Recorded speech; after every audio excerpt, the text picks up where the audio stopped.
Welcome to Audience Score. I am Curt and I am joined by. Luke Gabriel So. And today we're going to be talking about Spider Man No Way Home. Yeah. Woo. So, right off the bat, I love this movie. Me too. It was surprisingly really, really good. Maybe I shouldn't be so surprised because I've loved this Tom Holland trilogy. But I was really surprised at how well they pulled this off, and it could have gone sideways really quickly, but it didn't. Yeah. Before we even start the review, spoilers obviously. Um, but I think that this movie is not as good as some of the other ones. I think that it would probably be my third favorite Spider-Man movie. It would be below at least Spider-Man 3, maybe Spider-Man 2. It's definitely below Spider-Verse. But I do think it's the best of Tom's trilogy. However, I still think Tobey Maguire is the best Spider-Man. So that's one of the questions that this movie raises is really like, which version of Spider Man do you prefer? And it really brings us back to our three primary theatrical choices with Tobey Maguire, Andrew Garfield, and now Tom Holland. And this movie does an incredible job of portraying each one as heroic and does their voices well. Like they seem like characters from their movies. Kinda. Some of the characteristics for all the characters, especially Andrew and Toby, I'd say are like pretty different than how they were in their other movies. I don't know. I thought that they were like spot on. I did not. Okay, so before we get further, Luke, why don't you give us a rundown of the story for No Way Home? Okay, so Spider-Man kills Mysterio allegedly, and then he casts a spell to reset everything so no one remembers who he is. But they fail the spell, and then they open up the multiverse. Doctor Strange casts a spell. That does not need to be explained. And then they open up all these universes, and all the bad guys show up, and then they fight the bad guys, and then the other two Spider-Man show up for no reason, and then they defeat the other villains, and then they reset everything. And at the end of the movie, no one knows who Peter Parker is. The end. So, why do they show up for no reason? Why would you describe it like that? Okay. They pull in everyone who knows Peter Parker, right? Mm-hmm. So why would Peter Parker show up? Because he knows himself? Doesn't make any sense. None of the other Aunt Mays show up. None of the MJ show up. None of the Gwen Stacy's show up. Miles doesn't show up from any of the universes. I mean, none of their random, like, friends and or teachers, professors, anyone else from around the city who just knows who Peter Parker is shows up. Only characters from the two other movie universes show up. Well, to be a little more specific, it's people who know that Peter Parker is Spider-Man. It's not just people who know Peter Parker. It's people who know that he is Spider-Man. So that's what it is. But you bring up a good question. Why does that pull in Peter Parker himself? But you could just give it a pass and say, well, it's because he knows he's Spider-Man. Sure. I didn't have a problem with it. It's just kind of like time travel logic that you would get in Endgame, and I think that these movies are more enjoyable if you roll with certain big ideas, and kind of like suspend that disbelief a little bit. In this movie, I was able to do that, and I didn't feel like I needed to like over explain how certain things got there, because there was another issue in it, was that like when the villains came into Tom Holland's universe, those villains came from different timelines. Yeah, or points in time. In points in time within their own stories. Yeah. Yeah. So, why would that be? That was never explained. Mm-hmm.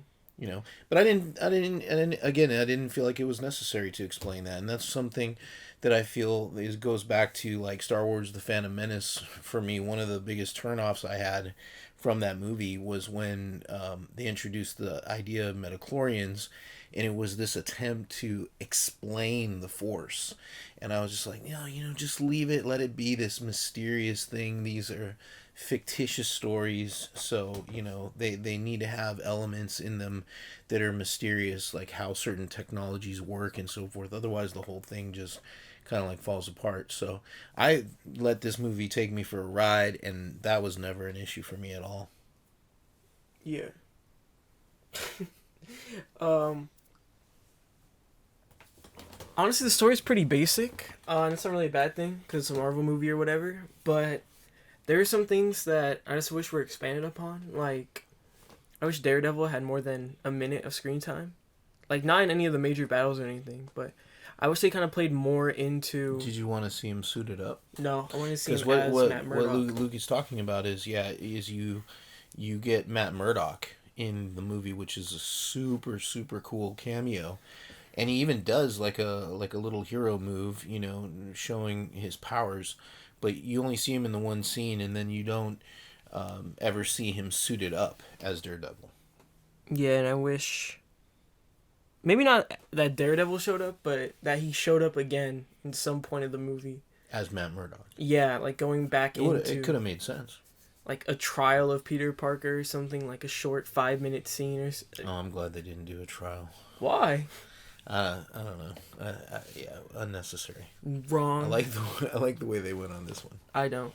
That would have been more interesting to me than the MIT stuff. But. Well, one of the things that I thought that they did an incredible job, and I think that it's a very difficult task, and the Eternals kind of highlighted this, is juggling a huge amount of characters. And what they went with was, they had these established characters, so they didn't have to do introductions. Everyone jumped in as themselves in the story, and if anything, it was like the audience had to catch up with maybe who some of these characters were and so forth, and they wouldn't have caught certain references if they hadn't seen the Tobey Maguire trilogy and the two Andrew Garfield movies. But this movie did an incredible job of balancing all these. It felt like Tom Holland's movie the whole time, but at the same time, Andrew Garfield and Tobey Maguire, I thought they'd be in like one scene, like Matt Murdock.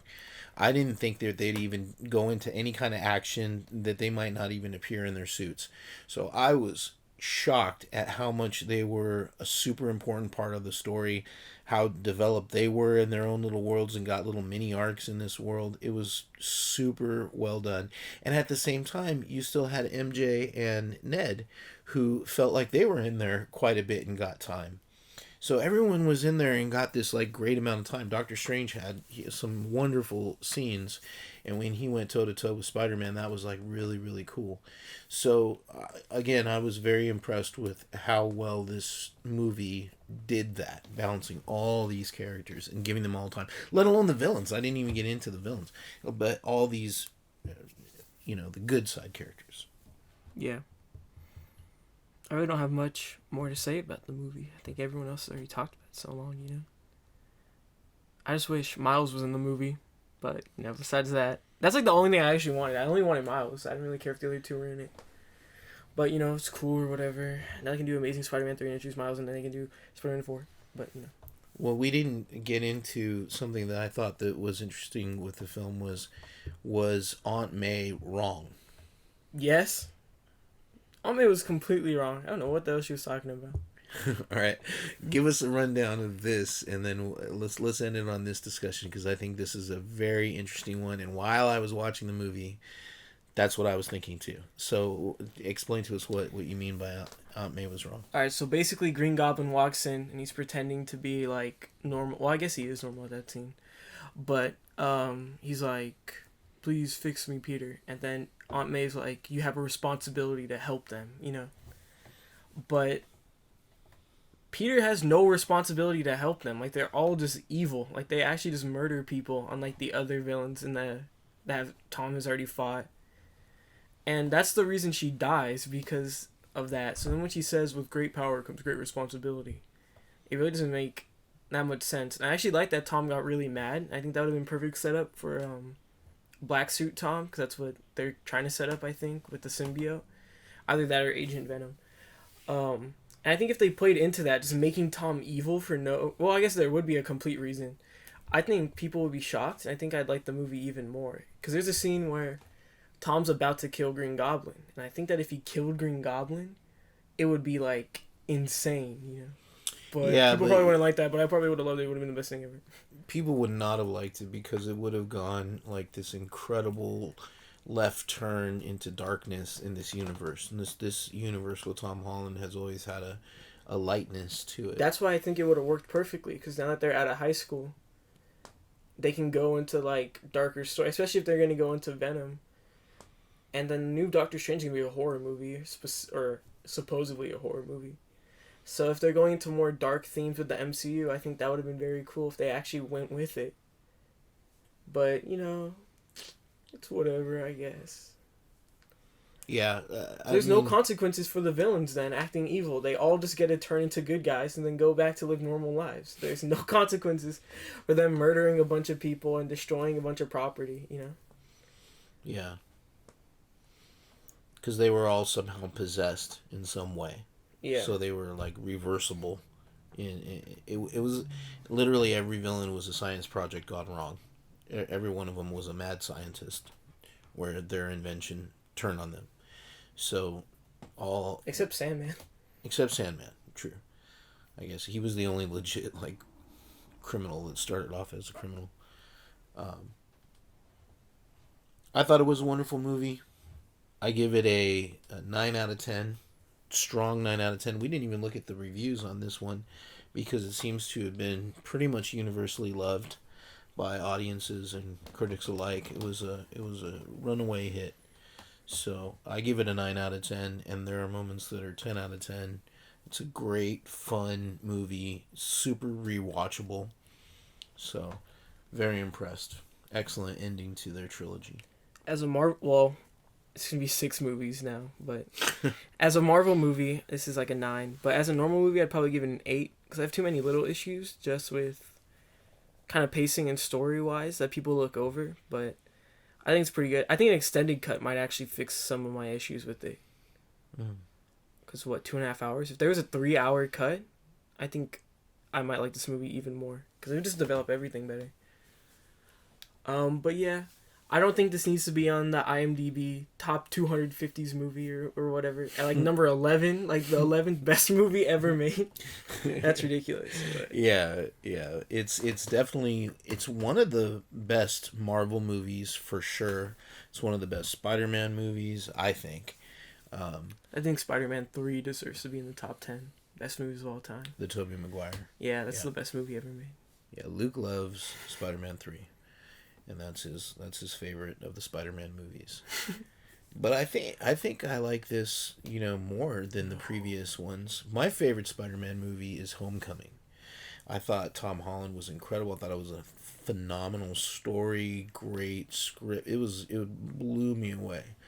And I thought it was super, super true to the spirit of the comic, which I really liked. So Tom Holland's just done a great job as Spider-Man. I love seeing Toby and Andrew. They were really, really cool and super believable that within their universes they'd still be Spider-Man. Yeah. And that's another part there, right? That part doesn't make sense because they're pulled in from their time, the future. Yeah. So or anyway, 2023 in their own universe. Don't think about it too much and you'll enjoy it even more. Yeah. All right, everybody. Thanks for joining us. And next time we'll be talking about Hawkeye? Oh, wait, no.